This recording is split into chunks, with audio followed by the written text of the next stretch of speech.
آج آپ سورہ ہود کی آیت نمبر 37 سے ترجمہ اور مختصر تفسیر سماعت فرمائیں گے۔ اس آیت میں حضرت نوح علیہ السلام کو کشتی بنانے کا حکم دیا گیا اور ظالموں کی سفارش کرنے سے منع کیا گیا۔ فرمایا وَاصْنَعِ الْفُلْكَ بِأَعْيُنِنَا وَوَحْيِنَا، اور ہمارے سامنے ہمارے حکم سے کشتی بناؤ۔ وَلَا تُخَاطِبْنِي فِي الَّذِينَ ظَلَمُوا، اور اب ظالموں کے بارے میں ہم سے بات نہ کرنا۔ اِنَّهُمْ مُغْرَقُونَ، بے شک یہ سارے کے سارے ڈبو دیے جائیں گے۔ یعنی اب عذاب الہی کا جو وعدہ ہے وہ بالکل آ چکا ہے۔ 20 سال کا عرصہ انہیں دے دیا گیا ہے۔ یعنی جب اللہ پاک نے حکم فرما دیا کہ اب ان میں سے کوئی بندہ مسلمان نہیں ہوگا، تو اس وحی سے لے کر اور کشتی بنانے کے حکم تک مفسرین فرماتے ہیں 20 سال کا عرصہ لگا۔ 20 سال میں جو بالکل بچے پیدا ہوئے تھے وہ بالغ ہو گئے، اور 20 سالوں میں قوم نوح کے ہاں کوئی بھی اللہ نے اولاد نہیں دی، تاکہ بالکل حجت جو ہے وہ قائم ہو جائے، کوئی بھی ایسا شخص نہ رہے جس تک حضرت نوح علیہ السلام کی بات پہنچ نہ جائے۔ تو جب یہ بات ہو گئی تو حضرت نوح علیہ السلام نے اللہ پاک کے حکم سے کشتی بنانا شروع کی۔ تو قوم کے لوگ جب گزرتے سردار تو وہ مذاق اڑاتے، تو حضرت نوح ان کو جو جواب دیتے اس کا ذکر ہے قرآن پاک میں اگلی آیت میں۔ فرمایا وَيَصْنَعُ الْفُلْكَ وَكُلَّمَا مَرَّ عَلَيْهِ مَلَأٌ مِّن قَوْمِهِ سَخِرُوا مِنْهُ، اور نوح کشتی بناتے رہے اور ان کی قوم کے سرداروں میں سے جب بھی کوئی ان کے پاس سے گزرتا تو ان کا مذاق اڑاتا۔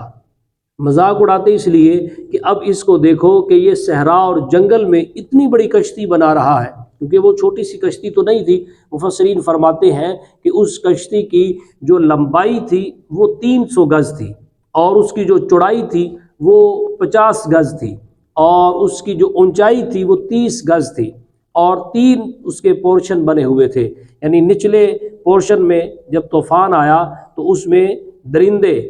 اور جنگلی جانور وہ ٹھہرے، جو درمیان والا تھا اس میں چوپائے ان کو ٹھہرایا گیا، اور جو سب سے اوپر والا پورشن تھا، منزل تھی، اس پر حضرت نوح علیہ السلام اور آپ کے خاندان کے لوگ اور آپ کے وہ صاحبان جو آپ پر ایمان لائے تھے ان کو آپ نے اپنے ساتھ ٹھہرایا۔ تو اتنی بڑی کشتی جب جنگل میں اور صحرا میں حضرت نوح علیہ السلام بنا رہے تھے، تو ظاہری سی بات ہے جو عقل کے اندھے تھے، جو آپ پر اللہ تعالیٰ کی واضح دلیل اور اللہ کی رحمت کو سمجھ نہ سکے، تو انہوں نے مذاق ہی کرنا تھا۔ جب وہ مذاق کرتے گزرتے تو حضرت نوح علیہ السلام فرمایا کرتے قال ان تسخروا منا فانا نسخر منکم کما تسخرون، آپ فرماتے اگر تم ہمارے اوپر ہنستے ہو تو ایک وقت ہم پر بھی آئے گا کہ جب ہم تم پر ہنسیں گے جس طرح تم ہماری ہنسی اڑا رہے ہو۔ فسوف تعلمون من یأتیہ عذاب یخزیہ ویحل علیہ عذاب مقیم، تو ان قریب تمہیں پتہ چل جائے گا کہ کس پر وہ عذاب آتا ہے جو ذلیل اور رسوا کر دے گا، اور کس پر ہمیشہ رہنے والا عذاب اترتا ہے۔ یعنی یہ 2 عذابوں کی آپ نے بات کر دی کہ ایک تو یہ دنیا میں وہ عذاب جس کے اللہ پاک نے مجھے وہی فرما دی ہے اور خبر دے دی ہے کہ یہ وہ عذاب ذلیل و رسوا کرنے والا یہ کس پر آتا ہے، اور دوسرا قیامت والے دن جو عذاب ہوگا جو ہمیشہ ہمیشہ کے لیے دیا جائے گا، وہ بھی پتہ چل جائے گا ان قریب تمہیں کہ وہ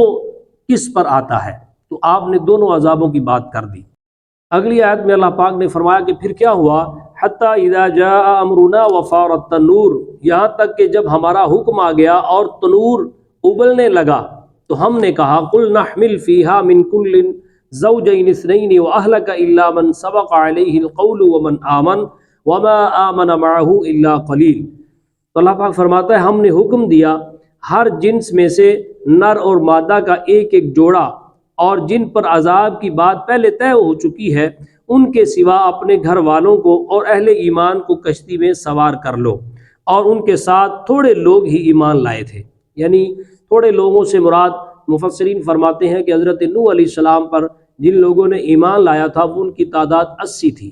80 کے قریب جو لوگ تھے وہ آپ پر ایمان لائے، اور آپ کے جو بیٹے تھے اور آپ کی جو بیویاں تھیں وہ آپ کے ساتھ تھیں۔ ان میں بھی سے اللہ پاک نے فرما دیا جو ہم نے طے کر دیا ہے کہ ان پر عذاب نہیں آئے گا، جو آپ پر ایمان رکھتے ہیں وہ تو بچ جائیں گے، اور وہ گھر والے اور وہ بیوی اور بیٹا جو آپ کو نہیں مانتے وہ اس عذاب کا شکار ہو جائیں گے۔ اب ہوا گیا کہ تنور سے جو روٹیوں والا تنور ہے، مفسرین فرماتے ہیں اس میں سے پانی نکلا اور آسمان سے بھی برسا، تو آپ نے پھر جانداروں کو، ہر چرند پرند کو ایک ایک جوڑا جو تھا ان کا لے لیا، ان کو اس ترتیب کے ساتھ جیسے میں نے عرض کیا وہ آپ نے اپنی کشتی پر ان کو بٹھا لیا۔ تو پھر کیا ہوا، پانی برسا، تو پانی جب برسا